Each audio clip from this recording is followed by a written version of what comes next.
Coffee with the Coastie is brought to you by On the Coast Publications, the publishing house for On the Coast families and On the Coast over 55 community magazines on the central coast of New South Wales. In this interview, we talk about the topic of suicide. Should you or someone you know need support, please call Beyond Blue on 1300 22 4636 or find a support service online at ruok.org.au/find help. Welcome to Coffee with the Coastie. I had the pleasure of sitting down and chatting with Luke Grant, personal coach and proud Wiradjuri man, about mental health, exercise and his own journey. We talk about the positive impact he sees physical health play in the role of someone's mental health as he strives to help men over 30 regain control of their health so they can live a life of purpose. So, mate, first, I read, we already spoke about a little bit, that you're a proud Wiradjuri man. Yep. So, I'd like to say Yama. And hopefully I don't get this wrong. Gawayambanya. No. Let's try that again. Gawambanya. Galbanya. Gawambanya. Yeah. Welcome. Welcome.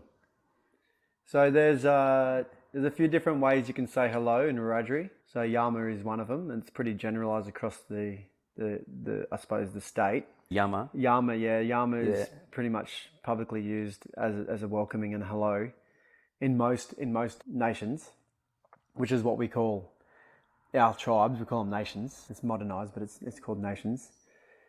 But we use, when I was taught, it was Wiradjuri, so which is good day. Oh yeah. So Wiradjuri. So if I was going to say hello to somebody that was in my course that I did, I'd say Wiradjuri. And then you can follow on by saying Yamadumurung, like how are you? Yeah, so there's a few different ways, but yeah, Yama's still good, and I'll take that Yama. one. Very good, because there was some that I come across and I'm like as I said, welcome Jayambanya.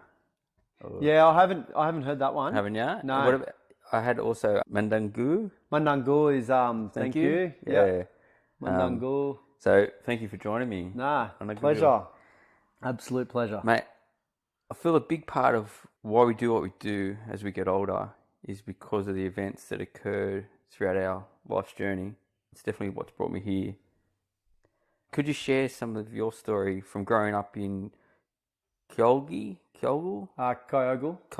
Yep. And losing your father at 9 Yep. years old, to your football career, that when researching you, I didn't realise how far your football career actually went. It's pretty amazing. And beyond, and how this journey has shaped you to become the person you are today. Wow. Diving right into it. Yeah. Kyogle was a little town. I grew up in Kyogle because my father was a professional footballer himself. And back in them days, they didn't go overseas. So when you retired, there was no going over to England. There wasn't, the big money grab to go over to England and finish off your career there, or there wasn't too many opportunities to sort of go into what other football players do, like they go into ambassadors or something along the lines of that. So Dad I think he finished up in 86, 87, and I was born in 85, so I was only like 1 or 2 when we decided to move to Kyogle. So it was a captain coach role. So for the local team there, he took on the role to be the captain and the coach the team. But it was a bit more than that. He was a very solid community man. Like, he brought the community together massively in Kyogle. Always picking people up for training and being involved with all the local raffles and lots of stuff. So I think it was only like, 2,000 or 3,000 people. But that's like, including the outskirts of Kyogle as well. So there wasn't a very big amount of people living in Kyogle at the time. And how it was, like, it was a country town. There was so many good people there. Made some really good friends at a younger age. I worked on a dairy farm when I was like 11 or 12. I was getting up at 3 o'clock in the morning to go to work on a dairy farm. That'd create discipline at 11. Yeah. And look, I probably did it more so because Dad died when I was 9. And that was a very hard time because there was 5 of us, 5 kids, mum by herself, no family there. Obviously we had the community. But there's nothing like family when it comes to that sort of stuff. So I was working. I was just working to help mum out, really. We all did. we all did our thing. So in terms of the way it shaped me, it probably gave me a lot of discipline with the way I am, like work ethics. Growing up in a country town, it makes me a bit more humble and a bit more grateful for things, because you never really got given anything. You always had to fight for it. You always had to make your own fun. It was always down the swimming hole. There wasn't a beach there, so there wasn't any McDonald's. There wasn't any arcades. There was no like computer games. Didn't have a phone. Yeah. So created our own fun. Really, it was great. When I think back back to my childhood, I have all these great memories of happiness. So the transition, it was from going from the Central Coast from Kyogle to the Central Coast, was a hard one. Massive culture shock in terms of how fast paced the Central Coast is compared to that country style. And they had to adapt pretty quickly.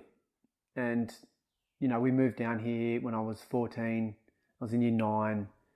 Everybody that at my school I was lucky that I had a very close cousin that we very close in age, like 18 days apart. I was very lucky I had him to sort of go to school with, but all my other siblings didn't. It was harder for them. So yeah, the transition was that around that time. Just trying to think back to the question you asked, like leading into... How did it shape you? Because I think I did read, that cause you did struggle coming to the Central Coast. Yeah, I did. And then how the different events that have occurred have given you, I suppose, when I think about it, and we'll get into that, is like a lot of what you do is helping other men. And so I think that there must have been events throughout that journey that make you the person you are today. Losing my father was huge, man. Yeah. At 9. Like I know other people are in harder situations than me, but my dad was a big, important part of my life. Because I remember always being with him. I emulated him. I was always wanting to hang out with him. Dad was a professional rugby league player. Like all I wanted to do was play rugby league because of him.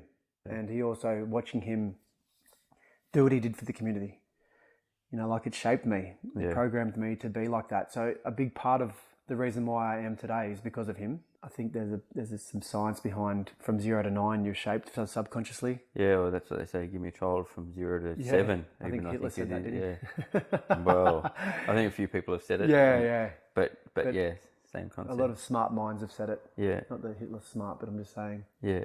Yeah. So in terms of shaping me from a very early age, my father, big time. Having to transition to the Central Coast at the age of 14, leaving all my friends behind, was hard because there's no... 14 is a very developmental age too, like to be swept out like that. Yeah. And look, I didn't stay in contact with friends, more so because you had to pick the home phone up to call them. It wasn't texting. It wasn't any of that. Would have been long distance back then. It was, too. Yeah, and it was paid long distance. There was no way that we could afford it. Mum was on her own, Yeah. so I left all that behind. Yeah. I also left a lot of my culture behind. So I'm a First Nations man, and a lot of my culture that I grew up with, singing, dancing, all that sort of stuff that I did with all my local mates in Kyogle was lost. Because when I moved to the Central Coast, there was none of that. There was no culture. I was the only Aboriginal kid in my class, in my whole year, sorry. I went to St. Peter's. It was Mother Day at the time in 1999, but it transitioned to St. Peter's the year after, and then I finished up. So I only did like a year and a half of school down here. Yeah. But yeah, like I was lucky to have my cousin, and I met a few people through the football club because I joined the local football club, started surfing when I first got down here. So I went from a country boy to being able to surf after that. So I lived a bit of a mixture in that way. And I suppose I just continued on being a leader, like my father, continuing helping people. I honestly just think through that early programming that I'd had. Because I was always the captain of my footy team, well, mostly. Well, and that's what I'd read.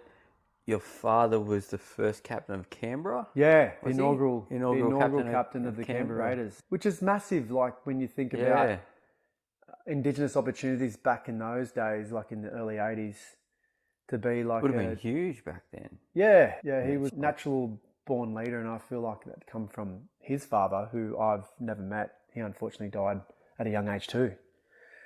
And that's, going back to that question about what's shaped me, the trauma's shaped me. Watching my dad go for a heart attack and hearing that his dad went for a heart attack, I'm then now going, health. I need to look after myself, make sure that I don't put my kids through that pain one day. I'm going to get, if he was rugby and stuff, or league, that he was quite a healthy man though. He was and he wasn't. So yes, he was fit and he was strong and he played rugby league and he was active. But from what I can understand, from what I've seen and also from what I've heard from other people, he partied hard. Yeah. He smoked. He drank a lot. So there was that other side as well. So it's all good and well moving and being active and being a professional rugby league player. But if you don't have all those other toxins coming in, they outweigh that for sure. Yeah. So that wasn't always going to be in his favour. Yeah, fair enough. And having his father die of a heart attack too, so it's a bit of hereditary.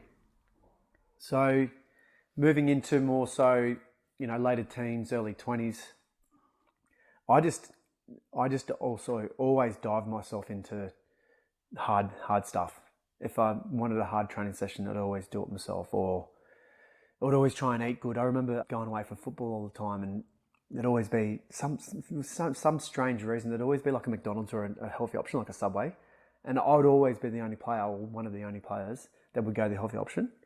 It was just ingrained into me. I don't know. It's interesting that, and like I'm not that. I wish I was that. I beat myself up nearly every day not being that. In fact, you just recently, in the last 24 hours, 48 hours or something, posted something about that. Yeah. And about making that decision. Yes. And about being the person, don't wait till Monday, make that decision and don't wait till Monday. It's now that you make that decision. Yeah. I think it was something like that, along those lines. For sure. And I was just thinking to myself, I just looked at the McDonald's app and found I had a special on today, and and delete the app.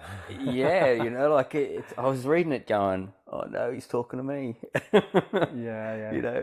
Because I also know that, is it Jocko? Yeah. He's got a whole thing, discipline equals freedom, which I completely agree with. If you can be disciplined in the areas that you're talking about, you get freedom in other areas. And anyway, I'm that person you're speaking to, and it's very interesting that, and I admire people like yourself, to be honest, that are able to do that. I'm want to really pick someone like that's brain, and go, what is the thinking behind that? What actually creates that discipline? And I think some of it is exactly as you say. It's that upbringing between 0 and 9. Yeah. Potentially. Yeah. It's also mindset. So that Jocko, he does a lot of mindset work. And for me, it's already, I've already programmed for it, so it's a lot easier for me. But for somebody that sort of hasn't been programmed, they've been, programmed the opposite way, it's always going to be a hard thing. It's a daily thing. It's like anybody with an addiction. It's a daily thing for them to not pick up. Correct, yeah. So you always got to be working on it. It comes easy for me, but there's still times where I find it hard to make decisions like that. Yeah. It all depends on how I am in my headspace. If I'm having a bad week, there's no way I'm going to be perfect. You always got to be working on it. It's a hard thing. Life's not hard, man. But in terms of mindset around that, decision making with nutrition, it's like you got to make a decision. Are you living to eat, or are you living to eat, or do you eat to live? You know what I mean? So you can either make a decision that you want to eat to survive or to thrive, or do you absolutely love food so much that you want it all the time? It's just it's a different mindset to have. I don't care sometimes how things taste, but I know if they're good for me, I'll eat it. You've been able to program yourself to that. This doesn't taste that good, but I know it's good for me, so I'll push it. I know that's not everybody's cup of tea, and it's hard to sort of think about that. And there's always opportunities to make food taste good, but I have a different mindset. I'll just go and eat raw vegetables sometimes because I know they're going to be making me better. Raw vegetables actually taste all right. My son won't eat cooked carrot. You know what I mean? He'll only eat raw carrot. So it's and you eat, and funnily enough, when it happens, and I'll eat the raw carrot and eat the cooked carrot, I'm like, you know what? The raw carrot's actually got a lot more flavour in it than the cooked carrot. You almost boil or steam the flavour out of a carrot. The flavour and maybe the nutrients out as well. Yeah. But that's speaking of mindset and the mind and our thoughts, basically, I read on one of your Instagram posts and I couldn't believe the luck of this man that you ran into. You write, it's 5:40 a.m. at Shelley Beach. You were checking the surf, and you're approached by a First Nations man who you engaged in a conversation with. You showed him empathy towards his struggles and asked him if he had a plan to kill himself. You then mentioned how he opened up to you. You then go on to say how this approach was taught to you in mental health training and how it is okay to ask someone that you were concerned about. Now, if I feel would be such a difficult question for many to ask, can you share how to approach someone you feel is not okay? Yeah, this particular time was a strange one because, sometimes life's about timing. I think And I life's feel like- very much about timing. Yeah, very much. And this guy obviously, for some reason, had to be introduced to me that morning. Yep. In some way. So yeah, it was quite early. It was a really strange moment, man. Like when I think back to it now, it sort of doesn't make me super emotional, but it makes me think that, I helped this guy actually try to stop him from killing himself, and basically stopped him, So he approached me, and I sort of felt like there was something not right. And I'd already done a fair bit of suicide prevention work with Yeren when I was working with Yeren. And there's always that daunting question that sort of not many people like to ask, but you sort of have to when you feel like somebody's on the verge of having suicidal tendencies. And yeah, man, when I think back, it was just like, it just come out so naturally. I just sort of just said, hey man, are you planning on hurting yourself or going to kill yourself? And the way that he looked at me, it was like, it's like I don't know, it's like he looked right through me. Sort of scenarios to say, oh, somebody cares about me, or somebody wants to know if I do. And he did. He actually was going to go around the corner, and I don't know how he was going to do it, but he sort of said, yeah, I'm planning to go do that right now. And it made me sort of go, I don't know, it's really hard to put into words how I felt about the situation, but obviously there was relief there, and he gravitated towards me for some reason, and I got him help. I stayed with him. The best thing is to do if somebody does have a plan to kill himself is to stay with him until they get help, like an ambulance or a family member or something like that. But having that confidence to sort of say, do you have a plan, and knowing when to say it is probably the best thing I took out of that training, that mental health training. And I'll be forever grateful for that, because I don't know where he would have, he probably wouldn't be alive. Yeah. If it wasn't for that. And I don't know how he is now, but I do hope he has got the help that he needed. But, it does take that one day, that particular day, that you can save somebody and they can be better for the rest of their life. There's heaps of stories like that. There's a guy that runs this Instagram page called The Shucker. I think it's called The Shucker Project or something like that. Same thing, he tried to kill himself once, and it was in a car going towards a tree. And there was like a sun pole with oil sun pole or something that sort of made him skid out of the way from it. It's like a powerful podcast he's done about it. And it veered off. And then from that moment on, because he had that realization that he was actually at that point, that tipping point, he then decided to fix himself up. And now he's helping people around Australia, men's mental health. Yeah. Yeah. So I hope that particular day that it's done that for that guy. And for anybody out there that is listening, if you are confronted by somebody, or in a conversation with somebody, or dealing with somebody that's around that sort of in that headspace, ask them, do you have a plan to kill yourself? It's very, very confronting and very hard to do, but probably the most powerful thing you can do. I think because without some training and without some understanding, getting the answer back like you got to, mate, actually I am. Yeah. Not knowing what to do with that. Yeah. Do you know what I mean? But so not knowing what to do is obviously probably because most times you've been in shock. Yeah. Always show empathy. Always show them that you care. You have to stay with them. Even if that's sitting in silence. Yeah, just shadow them. Yeah. It'd be hard to hear that, especially if somebody or family member. It'd be hard to hear it. But the best thing to do is to stay with them, really. Yeah. You're not going to that's basically the only thing you do, really. Like, Yeah. you can't try to talk them out of it. That's right. And you can't say, oh, this is going to be so bad for your family, or what about it? You can't do that. Like, that's another thing. You can't sort of give them a scenario. You just got to show them empathy and be there. Like, Don't try to give advice. don't try and talk them out of it. Don't try and be the expert. Yeah. Just be the listener. Yeah. Great advice. And on that, you created, hopefully I pronounced this correctly, Wallowin, Wallowing, which I found means healing and good health. So that's to be in good order. To be in good order, is that basically? Yeah. That's what it is. So Wallowin, to be in good order. It's a free 6-week movement and mental health program for First Nations peoples. Can you share more about this? Yeah, I started this program. It was probably just come about when COVID hit, really, knowing how powerful it is to be online and to get across to people without having to be in person. So I'd done a 12-week, it was called Yerin Fit at the time. So it was like basically just Zoom classes of getting people to move. Was that with Yerin? Yeah, it was with Yerin. So I wasn't working for Yerin at the time. It was just a program that I run for them. Yeah. Throughout the COVID period. There was people that lost weight. There was people that improved their mental health. So for me, it was a situation where I wouldn't mind continuing this on, because the movement side of things is so powerful. And then I wanted to attach a couple other different things to it, like connection to country, connection to family, mindfulness practices.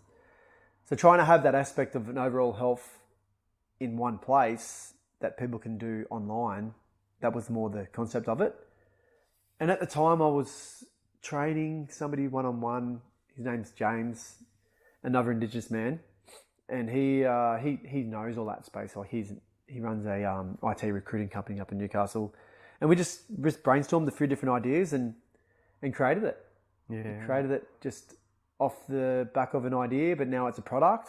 So it took a while, like, to critique it all and get all the videos done and get all the website done. But at the moment, it's like in trial sort of phase. Yeah. So we're sort of just, getting some data on it at the moment. Yeah. But yeah, the program itself goes for 6 weeks. Every day you'll get a text message in the morning. That text message will have a link on the text message. You press on the link, it'll take you to the video of what you need to do for the day. You tick it off, and sometimes you might not be able to get to it, but if you can get to most things, because it's structured to be like a Monday to Sunday scenario where you'll do a movement one day and then mindfulness. So if you can tick it off for the whole week, the idea of it is to be a better human, and I feel like it'll do that for you. Yeah. How long's each day? Some 15 minutes, some an hour? Sometimes, exactly. Sometimes it'll just be a quick little check-in. Yeah. So, mate, some of the stuff is just prompt you to reach out to family. And the people that have been through it already, that we've had the feedback from, there's family members that the people haven't spoken to in 2 years, and they're now reconnected. That's great feedback. Yeah. And that's what it was all about, really. Yeah, the movement side of things is great, like getting people moving and getting their health better, but just having that family connection. You don't have to be Indigenous to have that as well. It's a program that we originally said for just Indigenous people, but I feel like it could be sort of spread out to non-Indigenous people as well. Heading on from Wallowin, you've also, which I believe is since COVID or in the middle of COVID as well, created a men's fitness group that's targeted at those over 30. Why did you choose that specific age group, and can you share what this group is all about and the impact it is having? So I created Wallowin and the men's group all on the basis of some of the stuff that I've gone through the last few years. So I've lost 2 really close first cousins to suicide. And those 2 deaths are really sort of the main reason, really. Like, men struggle on the daily. And I suppose, like, the last few years it's been, been popularized by the stats. So like I started the men's group on the basis of trying to help men from the trauma that I have experienced with those 2 deaths, which rocked me because the first one happened and he was only like, I'm going to get this wrong, but I think he was only like 26, 27. Yeah, and I think Reggie. one of them was the cousin that you actually become good friends with when you first. Well, they were moved to the both Central really Coast. good friends. So the first one, Reggie, like I got him a start at Newcastle Knights. He moved from Queensland. And, you know, after the years went by, he made friends there and he stayed in Newcastle and we'd see each other every now and then, but not as close as I wanted to be. You know, I had my family. He lived with me for a while while I was working away. So I worked away for a while and he lived with me. And then, it was a big shock. Big shock to get that phone call. And then got rocked again a couple of years later with my cousin, both of them are first cousins, but the cousin, Jacob, the one that committed suicide, most recent one, I was with him every day. If I wasn't with him, I was on the phone to him. And he's the one that I went to school with when I first moved down here. He's the one that I always surfed with, played football with, against.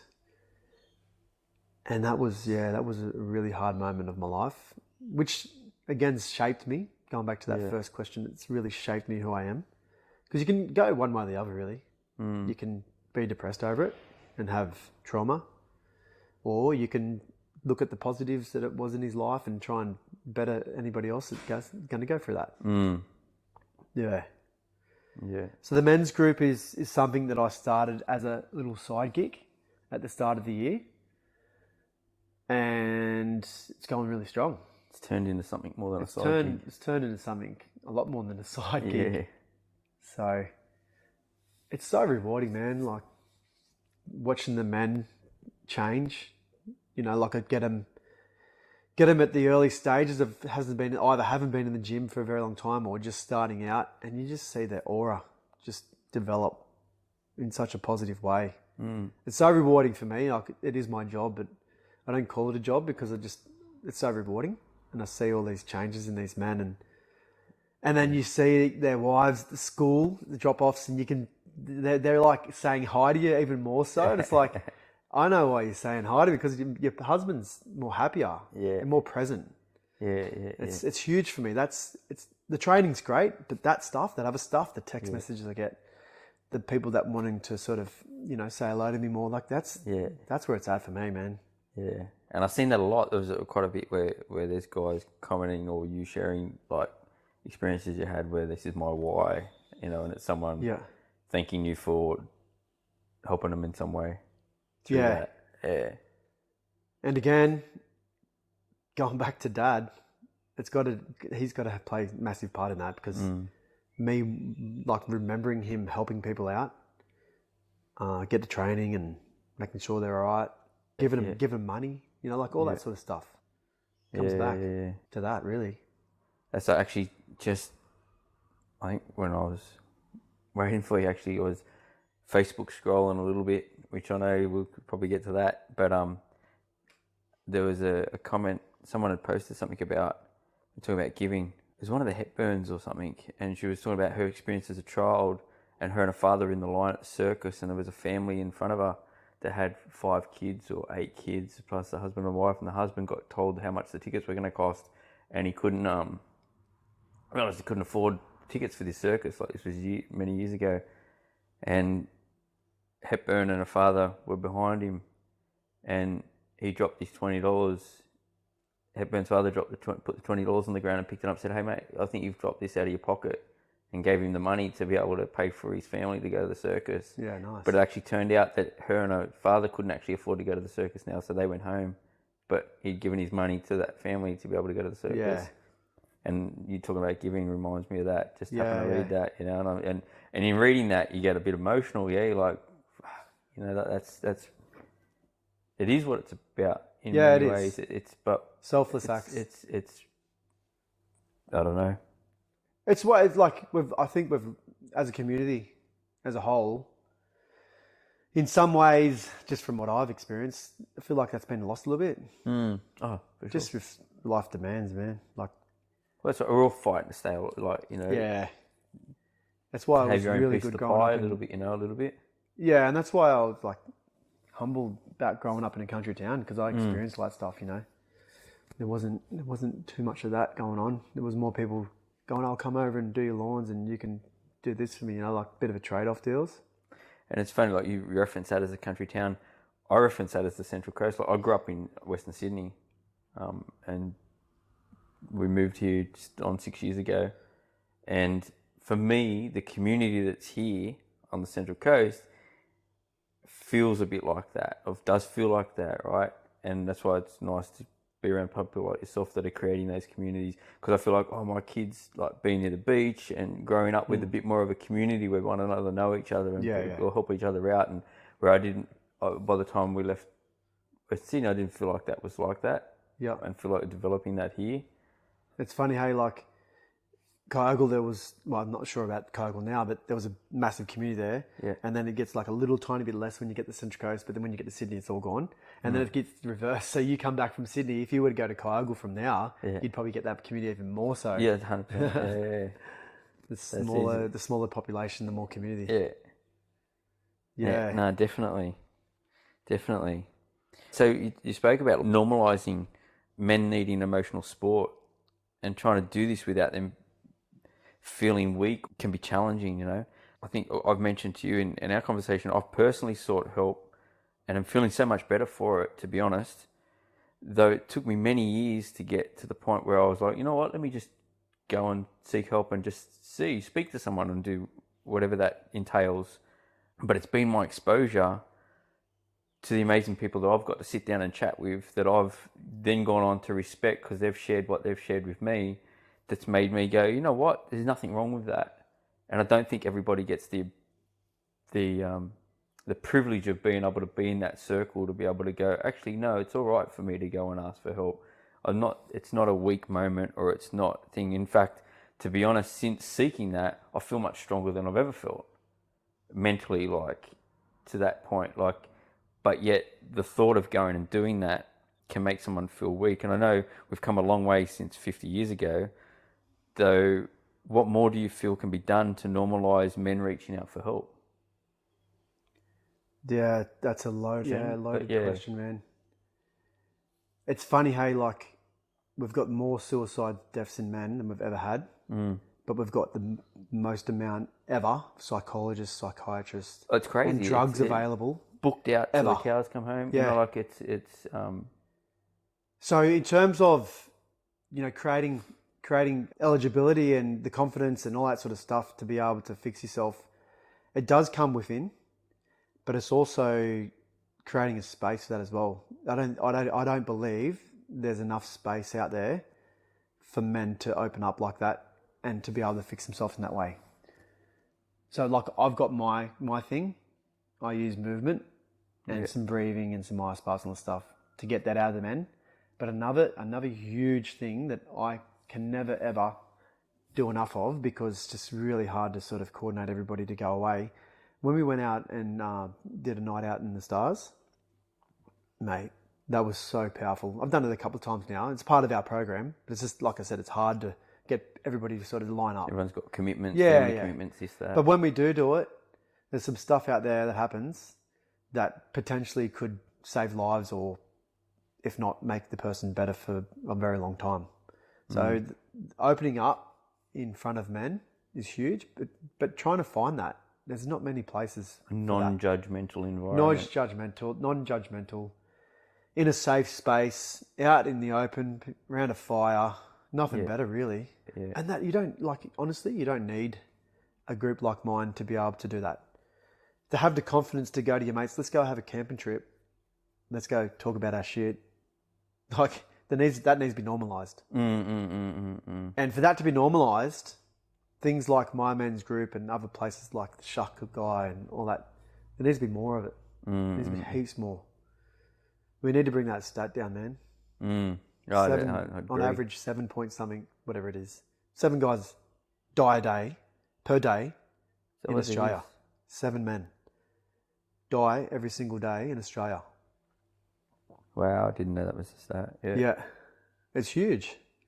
It should be 0, but... Yeah, well, yeah. 7's massive. And that, you know, like that's a driving force for me to try and help that stat. I want to make people stronger, and I want to make them fitter, and I want to make them be better for their families. But I'm also, a massive driver for me is trying to help people not kill themselves. So to answer your question properly, man, like to try and fix yourself, not to that capacity, but more so from a general health consensus, you got to be open to things and you got to be able to push yourself. Like I've got a lot of guys in my men's group at the moment. If I didn't call them, they wouldn't be in my men's group. So that to me is, a lot of people are on the verge of trying to help themselves, but don't want to take the steps to do it. It's like that post I did, right? Don't start Monday. Yeah. Because everybody will go, it'll come around and you'll want to start the following Monday. Like start right now. Like what are you doing right now to be the best version of yourself? Are you going to bed on time? Are you eating the best food you can? Are you like letting all the stresses get to you? Like something so small can get to you, but it's just like so irrelevant sometimes. Are you breathing into things? Like sometimes when we breathe into our chest and that creates a lot of anxiety. You need to bring your breath down into your stomach. Focus on that. So there's so many little things that can lead to big things. The small wins are where it's at. All these small little wins can develop into big wins.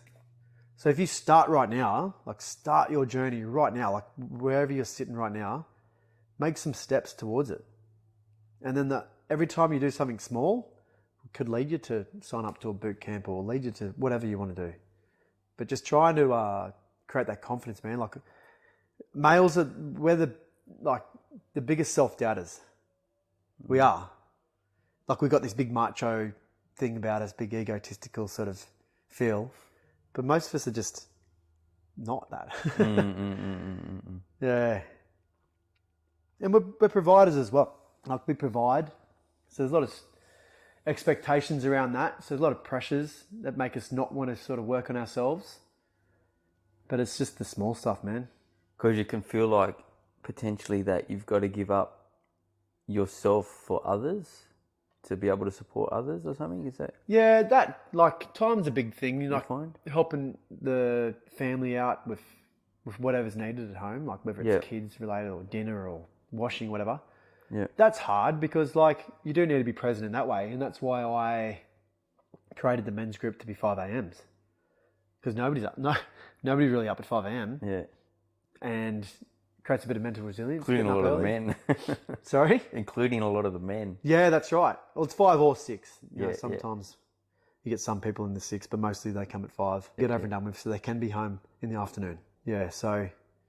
Yeah, that's a tough one, man. Like I've got 5 kids. Yeah. I know what it's like to have to provide at home. But I also do my stuff.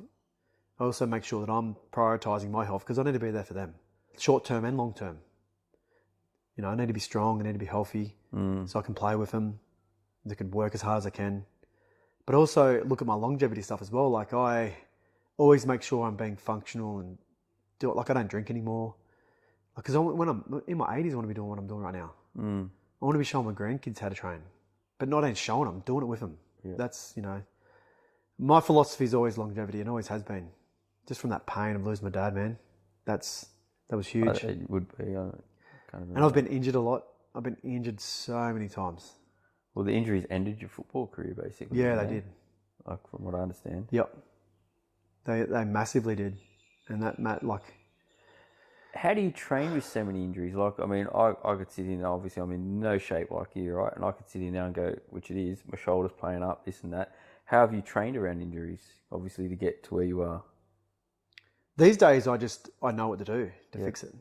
And I don't have the pressure like I did back then with football to do it quick, to get back on the field. So if I've got a niggle, I'll work on it until I'm fine. I'll work around it. Like I'll have the knowledge to sort of do other stuff to be able to train through it. But back then, man, it was get me back on the field as quick as you can, needled up, surgery, whatever they could get to. Yeah. And I was a young man trying to play NRL. So all I wanted to do was make them happy. I sacrificed a lot of my body. But yeah, I think it was my 9th or 10th operation at 21 when I retired, 22. Operation on what? Oh, man. Oh, so not Knees, one particular thing. Shoulders, it wasn't just a knee, jaw, groins. Yeah. It wasn't just the surgeries too. It was the ligament tears, the disc bulges, the stress fractures. Like I think I, on average, played 8 or 9 games a whole season.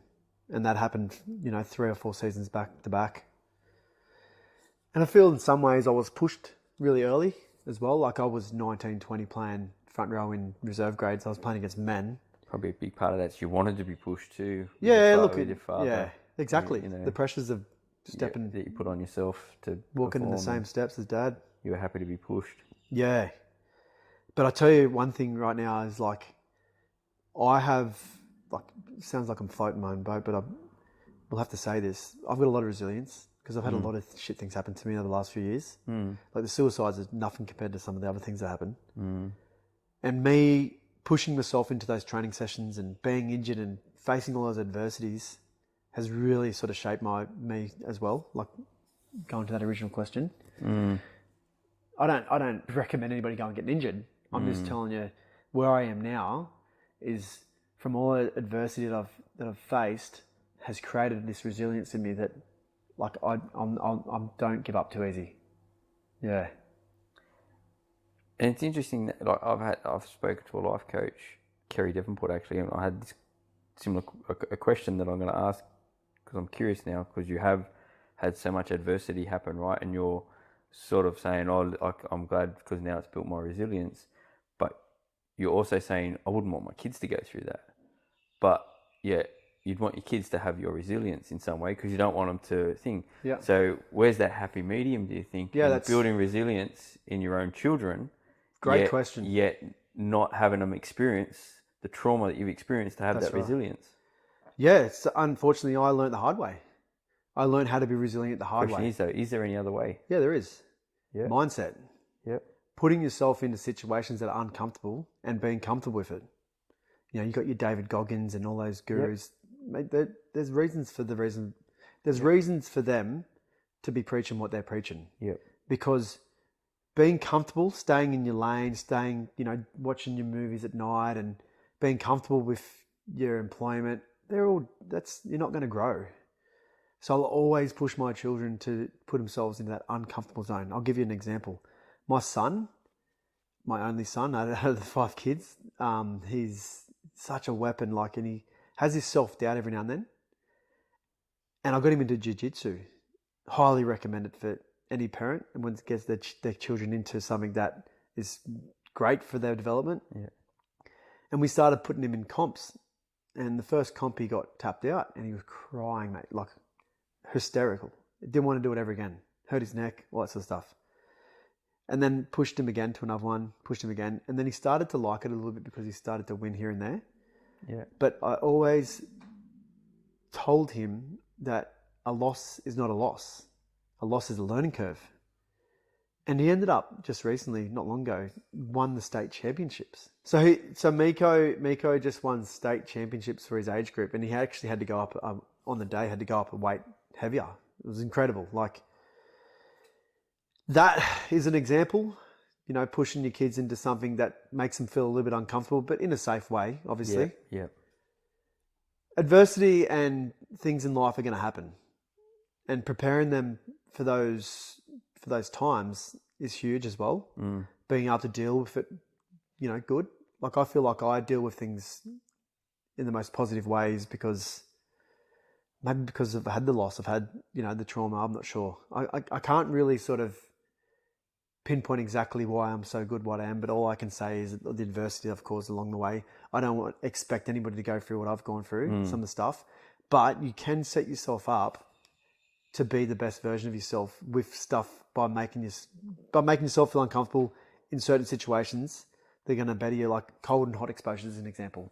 That's, putting yourself into sort of the hurt locker when you're training, not just going in there and just doing a couple of sets here and just getting you sweating up a little bit. Actually hurt yourself because that hurt is not hurting you unless it's obviously injury pain. But if it's like pain from like doing a hard workout, you are not hurting yourself. You're actually bettering yourself.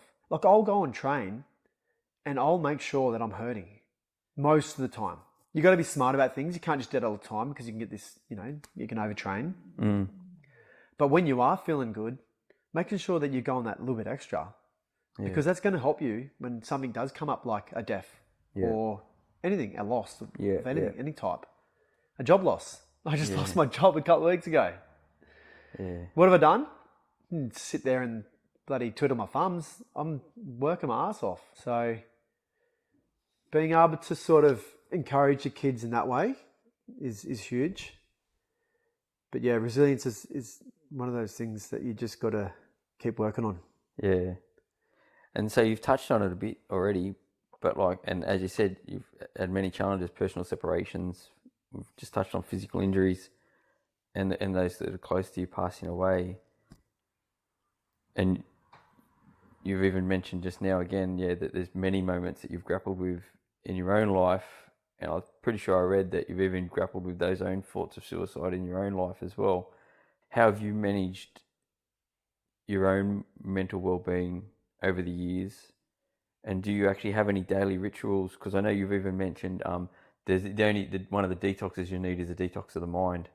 So like, what are your daily rituals to do the detox of the mind, or that keep you on track? If you don't mind sharing. No, I don't mind sharing. Yeah, that was tough part of my life.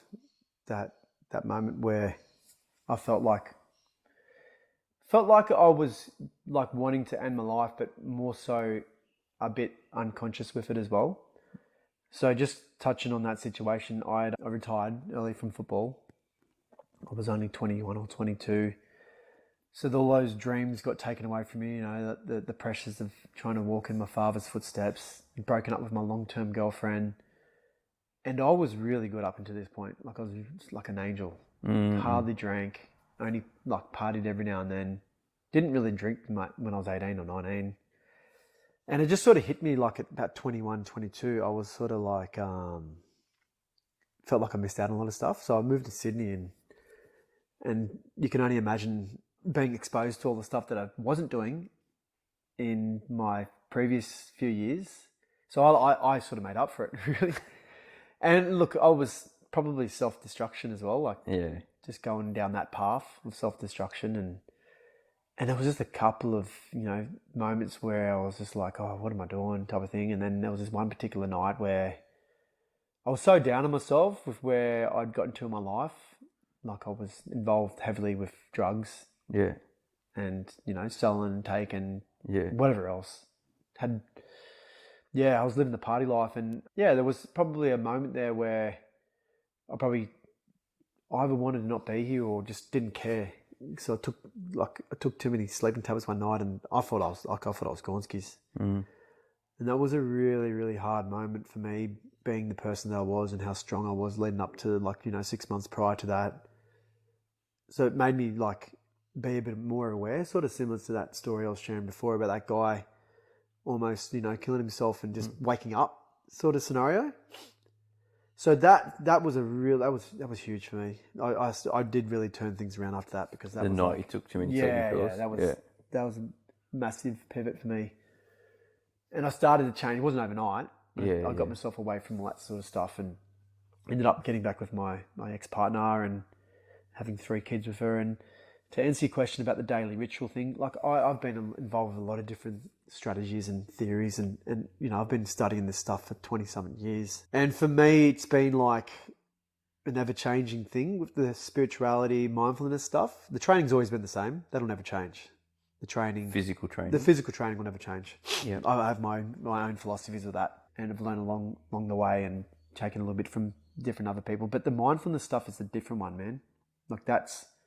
There's so many different gurus out there. There's so many different people that think they know it. You can go down a massive rabbit hole, with the breathing, the yoga, all that sort of stuff.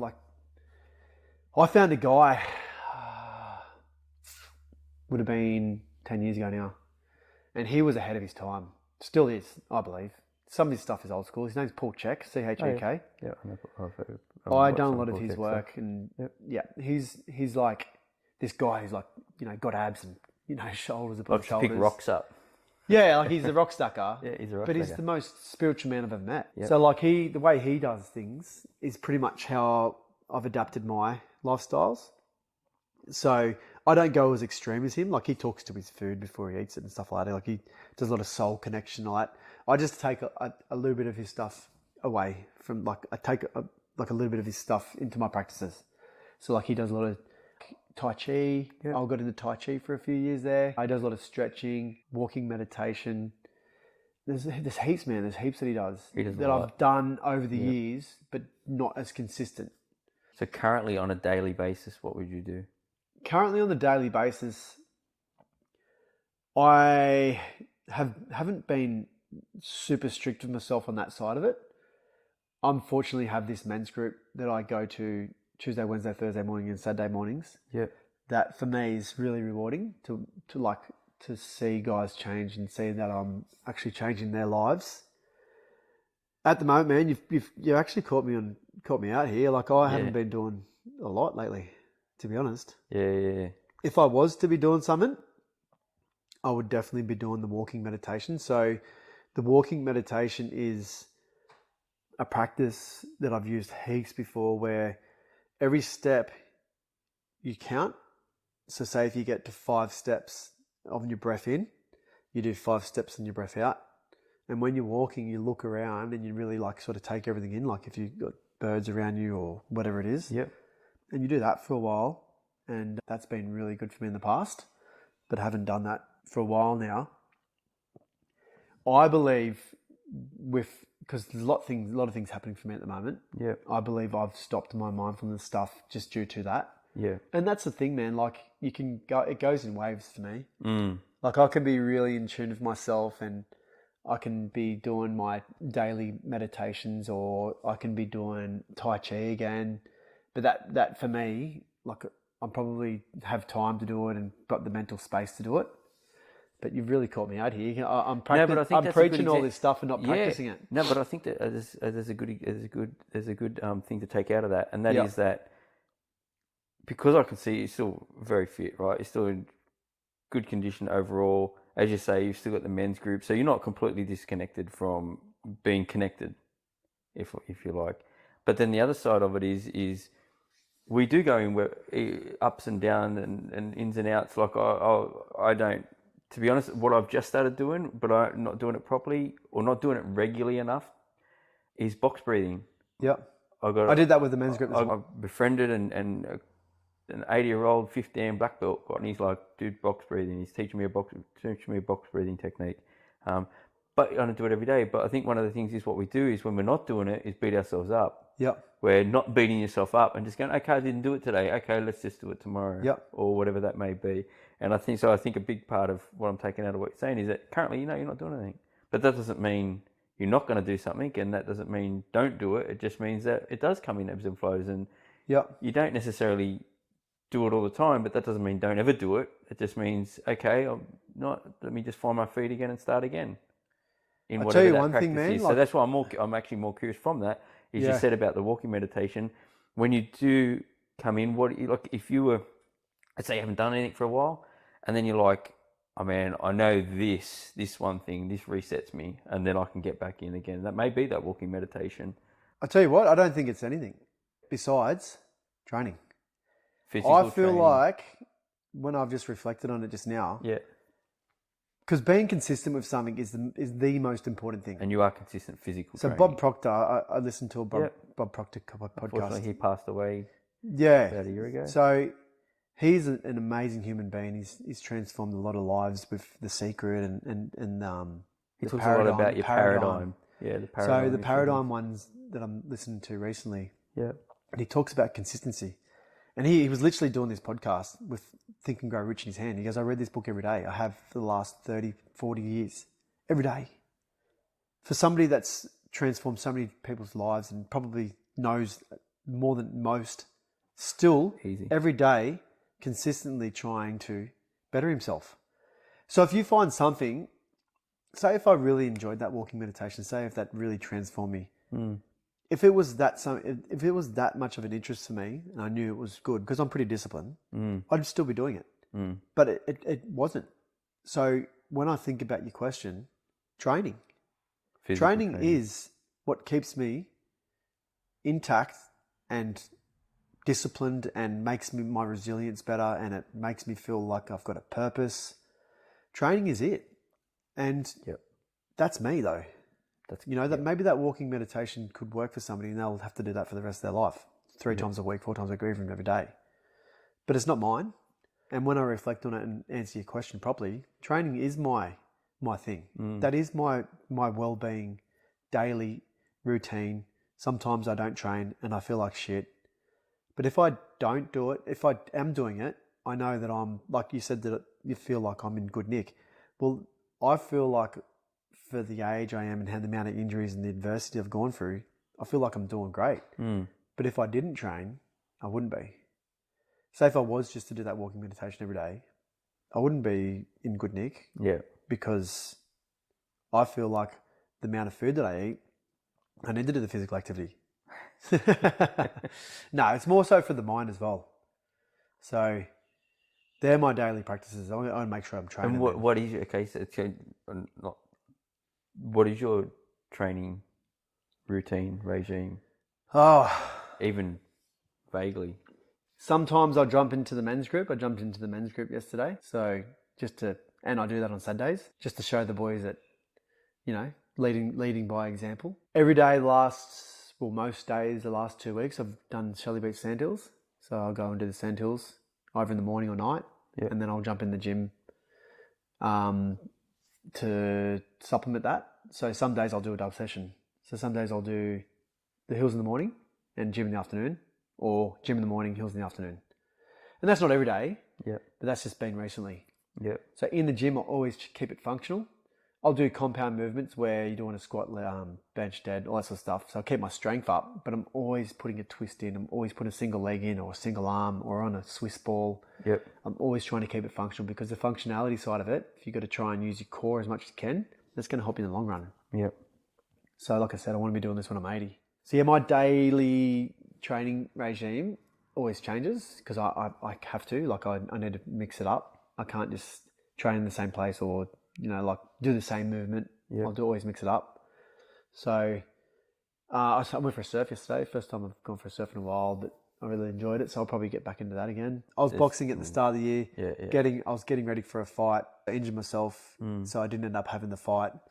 And that was like a good thing for me because it was a bit competitive as well. So I've done jiu-jitsu before. Really enjoyed that. But I've always always reverted back to the gym stuff, man. Like that's, me against me, putting myself in the hurt locker. If I don't put myself in the hurt locker, I feel like I haven't achieved anything. And that keeps me in shape. It keeps me in shape physically and mentally. So like that's my sort of go-to. It's not everybody's cup of tea. I know it's not, because I train a lot of people and I know they don't like going in the hurt locker, but it's my philosophy. Because you think about it, right?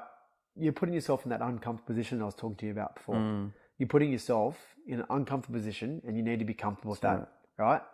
You're betting yourself physically, so you're always going to be lower calorie deficit because you're like pushing yourself hard. And internally, your organs are going to be better for it because they're getting trained as well. So it's like a win-win, really. It doesn't sound nice, but I like it. And that's once again exactly that, right? You've got to find what you like and stick with it, right? Because for some people, having your physique may not really interest them. No, that's right. But the walking meditation may. Like you've really got to find what you're happy to stick with. It's it's individualized for sure. Yeah. But and I think from your experience, from what you're saying and from my own experience, is you will keep that up potentially more if you find a community around what you like to do. Accountability. Yeah.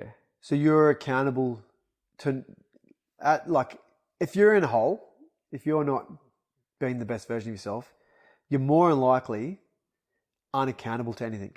You're unaccountable to a partner, you're not accountable to a coach, not accountable to a sporting coach or anything like that.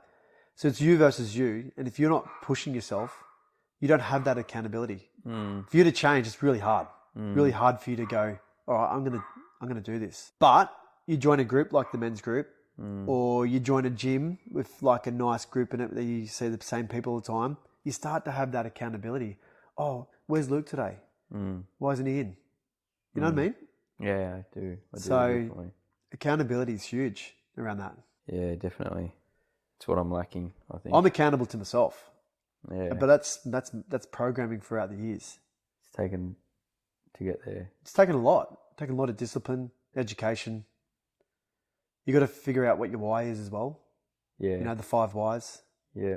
Like That's a the lot of thing, people that's have never done that before. 5 times ask why. Yeah. Yeah. Like, why do you work? To feed Yeah. the kids. Why do you feed the kids? You know, it just goes on. That's right, You ask yeah. yourself 5 times why. You know, like it can lead to root causes of why you do things, which helps. Yeah. I think I might be leaving here asking myself why 5 times, mate. You got to write it down, bro. You got to write it down. Yeah. Write it down. Write it down. It's Yeah, powerful. yeah. Oh, that was another. Sorry, Yeah. journaling has helped me in the past. Yeah. But again, I haven't been super consistent with it. But writing down my thoughts and feelings, my daily. It's funny you say that too. I was thinking about that the other day because, like, my wife is really good at, like, I'll see her there writing in a gratitude journal and that sort of stuff. Yep. You know, I'm not. I've hit and miss over the years. I'm hit and miss with that sort of stuff. Yeah. But in really crappy situations over the years, what I've found helped the most is just writing page after page after page after page. And I don't even know where that stuff is. I don't know. I think at one point, you know, when I've broken up with a girlfriend or somewhere, whatever it is that's made me feel like terrible, and I just know, you know, I've just I've written for pages. Like, I haven't done it for a long time because thankfully I haven't felt the need, but Yep. I have felt the need probably, I don't know, 5 years ago or something. I did the same thing, and I think I actually burnt the paper after I did it. I wrote and wrote and wrote and wrote and wrote, Yep. and then just burnt the paper. Yeah. And sort of was like, the burning of the paper for me was like, that's it. Like, I've spilled all this out now. Let me just burn it, and that's it, gone. It wasn't an immediate, oh yeah, it's gone. Don't get me wrong. Yeah. It wasn't. I didn't feel that way. But there was a ritual in it. I did do that as a bit of a ritual, funnily enough, to say, like, this. I've just got to get rid of this. This is like, it's not helping me. Yeah. You know, this way of thinking, this way of being, or whatever that was at the time. Yep. So yeah, I must say, I've that journaling side of things. Not for everybody. I've only used it in times of really when I'm really not feeling good. You know. But imagine using it in times where you're feeling great. Prevention's 10 times Better greater than than cure. So Yeah. you got to look at ways 100%. to not get yourself back in that hole. So Definitely. there's heaps, man. There's so much you can do, and trying to find that thing is the hardest part. And in that, is there anything you think more people should understand between the connection between the physical and mental well-being? They're very much connected. So I believe if you're physically well, you're mentally well. I've seen time and time again from when I owned my gym. Like, I reckon I've potentially trained over 2,000 people easily. And from time and time again, I've always noticed if somebody's getting stronger in the gym, like whether it be on the bench press or whether it be on the run or wherever it be, if they can see some results, they're mentally getting stronger and making better food choices and being more present for their family and having better conversations, opening up a bit more. I can see the confidence exuberate from them just from being stronger in the gym. So that connection, I can only really talk from the physical side to the mental side. I'm not a yogi, or I'm not a guru in that other space. I go into that other space when I need to, and I don't coach it. I get a breath coach in to do all my breath work at the men's group. Yep. But I can only speak from the physical to the mental. So if you're physically better, you're going to be mentally better, from what I've seen. From the other side, the massive possibility. If you're like doing all your mental stuff that's going to help, it might lead into your physical. But I can only speak from what I can see, people getting stronger in the gym and how that leads into their life on a mental side of things. So, it's interesting. I have seen a lot of that. Like, even, I mean, albeit a lot of people, he's very he can divide a conversation and divide a lot of things. But there's someone like Andrew Tate that talks about get abs and you'll feel better. I haven't heard a lot of his stuff. He talks about get physically fit and then come and see me. If you're feeling depressed, if you're feeling whatever, get physically fit and then let's see where you're at. Yep. Because he feels a big part of that is... You're using that as a foundation. The foundation is get physically fit. Yeah, look good. I haven't heard a lot of that Andrew Tate stuff, but there's a lot of Yeah. controversy around It's it. But massive. from what you've said just then, Massive, that's but great. just there's that Yeah. I pick up from that. Yep. I've heard mentioned. Yeah. So lastly, nearly everything you do in some way emphasizes the importance of a social network, and we've spoken about it already, that community, and the impact that it has on our well-being and overall health. One of the comments you made about social networks is, if you feel like this is lacking in your life, then put yourself out there and bring some Dr. Happy into your life. Can you share some ways you feel individuals can enhance their social well-being by putting themselves out there, as you say, and especially in today's digital age where I think people were a bit reluctant, like, even, I'll give an example, even for me starting, when I originally started this podcast and reaching out, like, it's quite daunting to go and put yourself sometimes in a social environment that you want to be in when you're not already in it. And probably from your men's group experience, how have you found, like, because there'd be people that want to join that, but feel like, oh, like, you're an outsider. Do you know what I mean? Yep. Getting into that group. Yep. So that's a hard question, because I feel like you need to be aligned within yourself to be able to have the confidence to go do something like that. Being socially connected to people doesn't mean being on social media. Yeah. I think the physical side of things, if you can physically be around other people, that's a good starting point. So going out and being a bit more open to catching up with people instead of texting them. So inviting them out for a coffee and having a proper conversation, leaving your phone in the car, and talk about how you're going, because you might catch somebody out about being like mentally bad or having those problems, and just having somebody open up to you, or you opening up to the other person, is like, I think that's been lost in society. We always catch up with people by commenting on their photos on social media, or feeling like it's okay just to call them, whereas having those social interactions, whether it's in a group or whether it's with family, like, I feel like, my family, just as an example, like, we haven't caught up as a family. We have recently because we had a death, but prior to that, we used to have dinners all the time. But the demands of life, the stresses, the financial stresses, everybody just goes into a hole. And it's either like, oh, too expensive to go for dinner, or, oh, I don't want to clean up after everybody coming over. So sort of like starting with, family and friends on that social aspect, going on to that Dr. Happy stuff. That Dr. Happy stuff, that's real personal. That's like you making sure that you're doing things that make you happy. Like, for instance, yesterday I had that surf. That made me happy. I could have chose not to, but choosing to do something that makes you happy is huge. I feel like putting yourself into sort of certain situations where you might sacrifice something. Like, I sacrificed an hour or two of work, but I will now be more productive because I had that hour or two to go do something that I love. So sacrificing some time to make you happier is going to be more productive in the long run. But the social side of it, man, I can't recommend my men's group any highly. Like, if you're over 30 and searching for that purpose and wanting to get... And it does seem daunting. I put up some videos where people are running up sand hills or doing burpees and stuff like that. But the program itself is suitable for somebody that has never been to a gym before. Like, there's literally somebody that's started yesterday, has never been in a gym before. And there's 3 other guys now that have done Ironmans before. Yeah. So the program, I can train in a group, anybody on any level. So like, when it becomes daunting for somebody to go join something like that, you just got to take the plunge. But it's easier said than done, man. You got to be aligned with yourself. You got to be like, I know you want to go to join that program to be the better version of yourself, but to answer that question on trying to put yourself in those positions, don't start Monday. Start today. Reach out. If you've been putting something off, do it right now. Like, there's no better time. That's all we have. We have is right now. Like, we can think about the past and the future and plan or, reflect.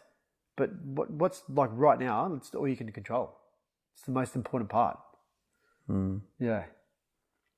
Yeah, it's interesting. Even I know with this podcast, and I can only give my example a little bit with this too. Like, there's been instances where, like, to reach out to someone to interview them, like, and I'm like, got the email, and I'm like, oh, do I hit send? Do I not hit send?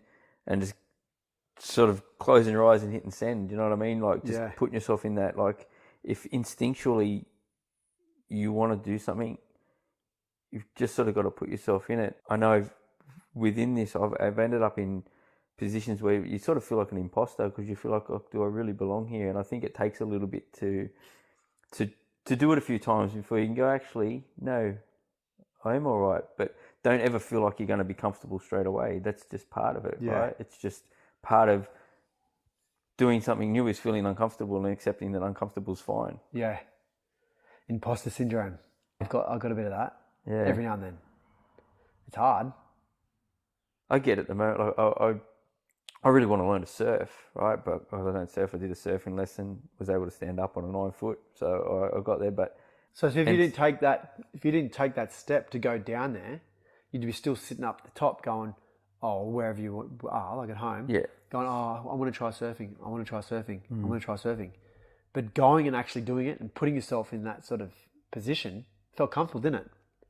But as soon as you got down there, so that's the same scenario with the guys that I had to reach out with the men's group. After the session, like, oh, that wasn't as bad as I thought. It's like putting yourself into that position, taking the plunge. It's the fear, false evidence appearing real. Yeah. You know. There's only one way to face your fears, man. Just jump in.